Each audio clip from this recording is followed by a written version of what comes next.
Today we're building part 2 of the island castle build, so if you enjoy this video, why not leave it a like and a comment down below, and let's just jump into the build.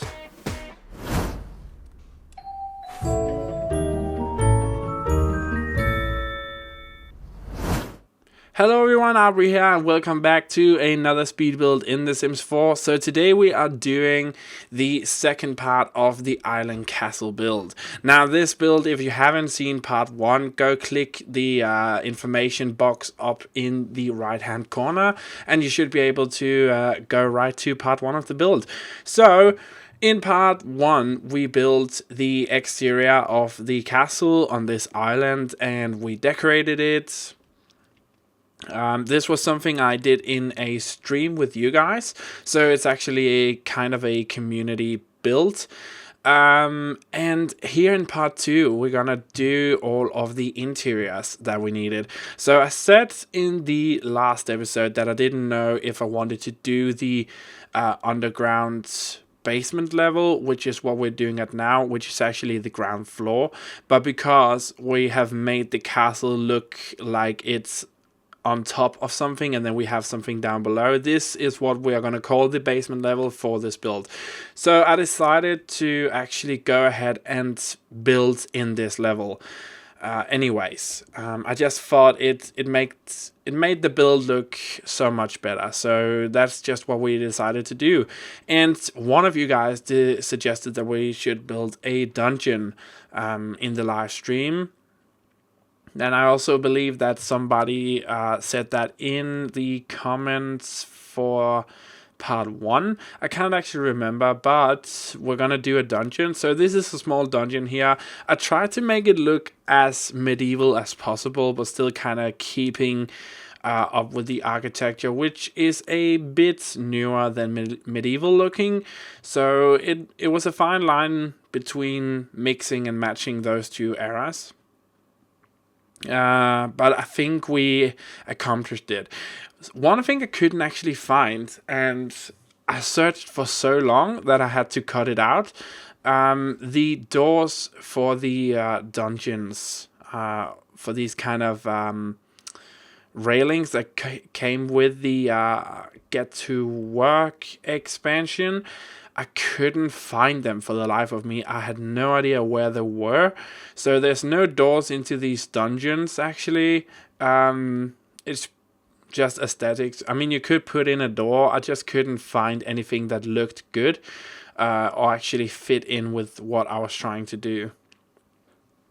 So another thing that we had problems with in the last episode was that my sim was not able to actually enter the lot without having to swim all the way around the lot and enter from the back area. So I removed some of those pillars that we used to kind of mark up where the dock would start and the water would start. So I removed some of those so they can actually enter from the front now. And then we have these two stores in the basement level as well. And I said this in the last episode that I didn't know what to do with these. So I just thought, though we have like these two stores, what could we do with them? I mean, I put in doors, so I had to do something to make use of them. And one of them, I thought, wouldn't it be fun to have like a really quirky guy with all types of books and knowledge on you know, ancient stuff like dragons and wizards and stuff like that, vampires. You know, that bookstore that you always see in movies, that's from this era that nobody really likes, and everybody think that person running the store is just an old fool and is insane and all that kind of stuff. So I thought it could be really fun to create a store like that. So that's kind of what I tried to do. I also put in a crafting table from the Jungle Adventure stuff pack, so you could kind of craft items and discover new items and stuff like that. So I tried to make it a very versatile little shop area. Moving into the other half of the the basement level shopping areas, let's just call it that, is a bar area. Of course, we needed kind of a little bar tavern area sort of thing. I really like using these environmental lights with the candles. They just brought a whole other lighting to the areas. So I'm going to use those throughout the builds. I just actually really like how the lighting bounces around and makes the wall seem... I don't know, it just makes it look a bit more realistic instead of having that really harsh modern light. So I tried to use that throughout the build instead. And of course we needed to have some stuff to do in this tavern. And a bar area and wooden flooring, because that was just kind of what's worked with it. And again, it's really all about trying to mix the medieval era with what items we have in the game, because not every item works. So in the bar area that we're just in the tavern, there is some items that you might think those don't really fit here, but I had to kind of compromise and put in items that worked with what I had to work with. So that's kind of one of the restrictions with The Sims 4, because we don't have a creator style tool. We kind of have to work around and just use the items that we have. So going into the castle here, excuse me, what did we do here? I was working around all over the place just because I couldn't figure out how I wanted the layout to be. So I was just placing in walls. It's actually, this castle is so small. It's so much smaller than I anticipated. I remember when building this with you guys, I just thought it looked so big, and that I didn't want to go overboard, like making a massive castle that I couldn't fill up. But actually turned out that I needed somewhat more space, and I could have used another bedroom, to be honest, but yeah, we don't have that. So one bedroom in this build, and then I had to move the kitchen downstairs, which actually proved to be the best thing that I could have done. So the kitchen downstairs here in the basement level, so we can kind of see the dungeons and the two shops on the other side. It proved to be a really good thing that I moved the kitchen downstairs, because I was thinking while doing this, so a castle this size would probably have had servants and people to, run the place, while the royals or whoever lived there would kind of do nothing really. But the royals, in my head, don't really want to be around all that working and the cooking and all that kind of stuff. So it was actually really good that the kitchen was in the basement level, so they couldn't see it, but it's still accessible, so they could kind of go up and down and do their stuff. So I tried to make the kitchen look really scrappy. So I'm super happy about how this turned out. We have lots of crates and stuff around the place that they can use, books for recipes and all that kind of good stuff. So I'm really pleased with how the kitchen turned out, and of course a big fireplace down in the kitchen. But moving upstairs here, I found this organ, I believe it's called in English. And it's from the Vampire Stuff Pack or Game Pack, and it just fits so well. I mean, we have two entrances into the castle here, and having one entrance where you come in and the first thing you see when you turn around is just this big piece of I want to say art, because I really do think that people who can play the organ is just is really blessed, because it's a beautiful piece of what is it called? Piece of equipment, musical instrument. Let's call it that. It's a beautiful instrument, and it is unfortunately a skill that is kind of dying as we go on in time. So I wanted that to be the centerpiece. Upstairs here we have the bedroom, not the biggest bedroom, but I tried to cram in a lot of stuff in here, and as much as I could without it feeling too crowded. So we needed all the essentials, and again, working with these furniture from the Vampire game pack just proved to be the best thing to do, because they really did fit in with what I was trying to do here. And you might have noticed that we use a color tone of the flooring and the wallpaper that we did outside, but it's just a shade lighter than what we used outside. So I really like the contrast to it, so it looks so much brighter inside than it actually is. It's just a slight shade lighter than the outside. Moving down here, this big room.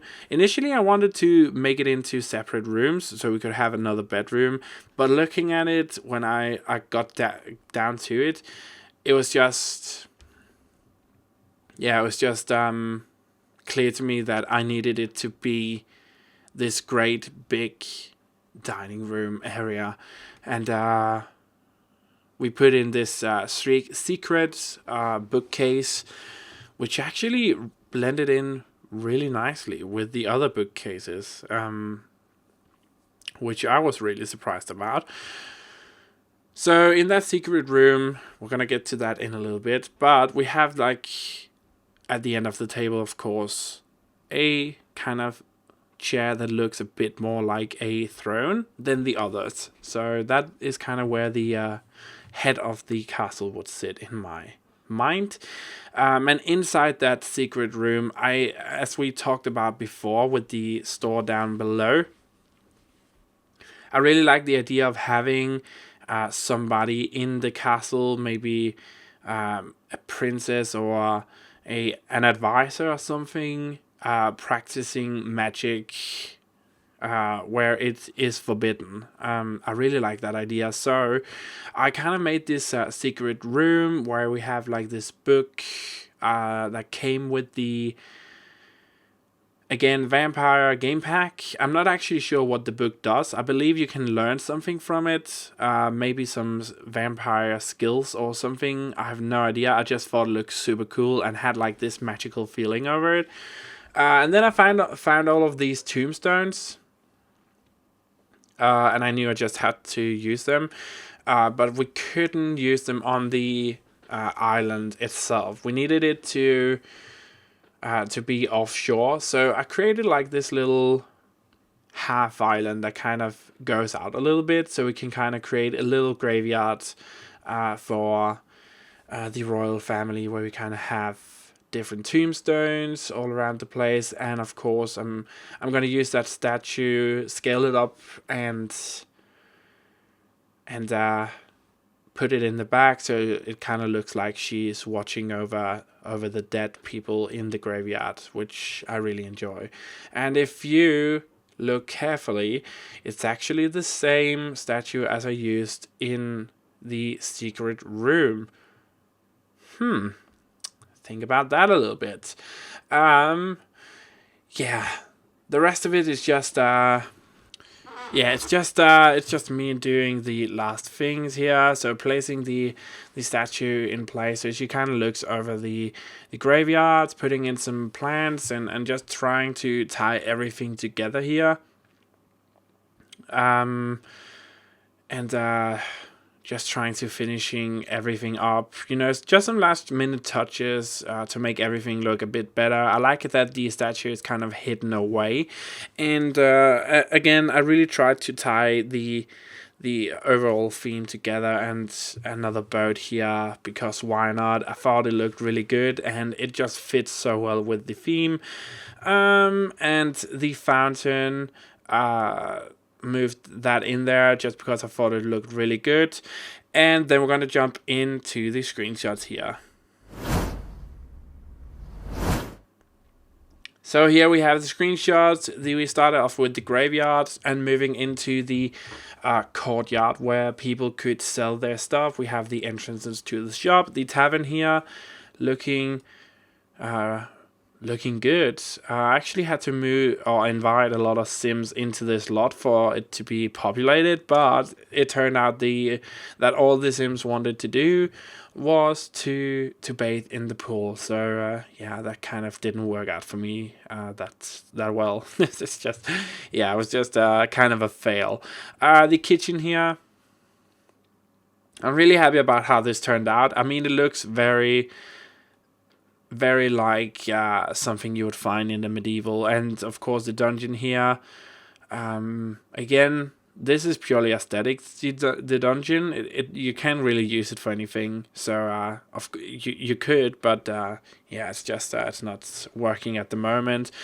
The chandelier over the big dining room table, love it. And the secret room with the book where the enchantress or whatever would do her thing. So remember, if you want this build, you can get it off the gallery right now. Just search my origin ID, it's Auvbri. You should be able to find everything I upload.